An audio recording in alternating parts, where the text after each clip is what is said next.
bit about Katie.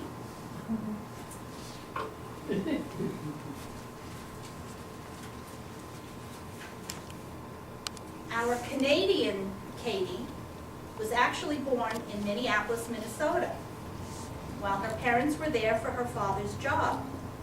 Shortly thereafter, they moved back to Canada, where Katie spent her childhood. 5 years later, she welcomed her baby sister Rosemary into the world.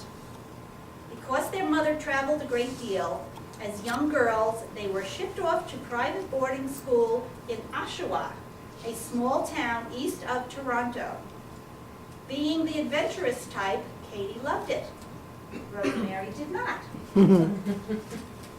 They would ultimately become best friends, notwithstanding certain mishaps growing up. Rosemary preferred showers, while Katie much preferred a soak in the tub. Now, why do we mention this? Well, Katie was, and is to this day, very fastidious about her hair. Here is the problem. She knows what I'm going to say. Rose would shower, but would always forget to push off the shower button. Consequently, when Katie would lean in later to turn the water on for her bath, the stream of water would hit her in the head and destroy her hairdo. Where did you learn that? Because I have my sources. I have my sources, Oh Katie. my heavens, that's amazing. Oh. Katie migrated back to the USA to attend and graduate from, I hope I got this one right, the University of Michigan, Yes. and worked her way through college, as I remember you telling me. Yeah. Katie, born Cross, her first marriage was to Gilbert Gibby Wall, who played the piano and composed music. She adored him, and as I suppose he adored you too, Katie. I hope so. I'm sure he probably did. They spent some time in Buffalo, New York, in broadcast radio with the likes of Jack Paar, who incidentally lived with them in tougher times. Later, they returned to Montreal, where Katie became the only female executive in a major Canadian retail organization, Simpson's Department Store, where she was in marketing sales. Gibby, the music man, wanted to at least help out on the home front, so he would do mundane chores for Katie at home. On one occasion, he decided to wash all her beautiful white lingerie. The problem, however, was that he inadvertently included a very dark green towel. Therefore, all her lovely things came out of the wash a pretty shade of apple green. He knew he was definitely in hot water, so he sat down at his piano and wrote her a song. When she arrived home, he announced that he had written her a very special song with very special lyrics. And it went, "Apple green Katie, why are you feeling so blue?" Oh my, oh, how did you ever find that? You'd be amazed what you can find on the internet, Katie. Oh my goodness. Sadly, Gibby passed away. Katie's second husband was Leo French, who secretly loved her from afar. Actually, he lived in the same apartment complex, and they both had underground parking. For many years, while in Montreal, Katie had convertibles, usually white with leather interiors. With underground parking, she rarely put up her roof. And here is where the second love story begins. Leo would sneak down to her car in the garage on a regular basis and place gifts on her armrest. She discovered this, and it led to a second trip down the aisle. Oh my goodness. Once again, happiness was cut short when Leo passed away.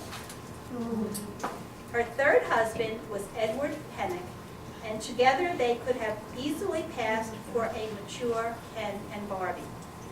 Katie has referred to him as the love of her life. They made their home here in Naples. Edward and Katie's union was also a brief one, as Edward passed away in 2005 during Hurricane Wilma. Not related to his death, though. The other major love of Katie's life was her son Jerry, who was also deceased. Unfortunately, none of us had the pleasure of knowing him. Some tidbits about Katie you may not be aware of. Katie is an accomplished watercolor artist, with many of her creations adorning the walls of her lovely apartment here in Naples. They are mostly of beautiful scenes of Highlands, North Carolina, where she and her husband, which one? Edward. Edward. That one I know. She and her husband, Edward. I thought it might have been Edward. Spent many a happy summer. In addition to her many years of volunteering here at Ladies Club, she was a volunteer for 10 years at Naples Hospital, where she worked tirelessly in the admissions office. In her early full-time living here in Naples, she worked at Loria's department store on the East Trail. Oh, yeah. Some of you might remember that. It's in the same plaza where Bell's is now. They would often lock her in for security purposes, and customers who wanted to shop would have to be buzzed in. Katie's love of fashion and marketing is still with her to this day, as you can see. Katie is a longtime member of First Presbyterian Church here in Naples, where she has been granted an honorary membership in the Presbyterian Women of Presbyterian USA.